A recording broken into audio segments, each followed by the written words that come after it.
he Dataratu pimhal na marang Wakatonu amhan se kaning Punsikiking aso samu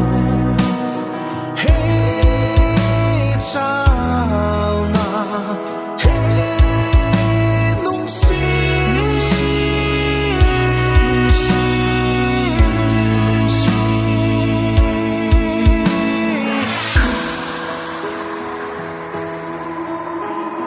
Sang man ki apanu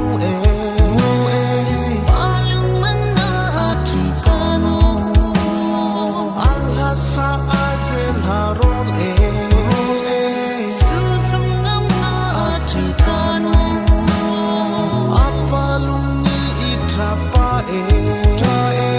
Sadi sutana atuka Manguni na unsahe Dataratu pimhal na marang Wakatonu amhan se kaning Punsikiking aso samu Hey chalna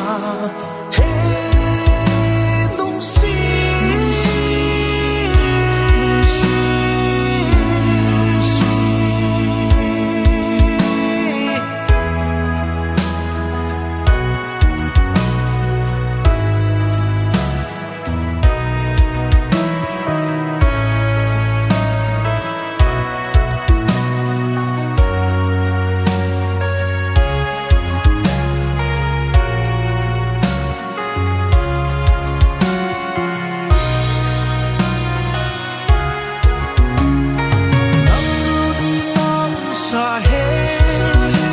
Dataratu pimhal na marang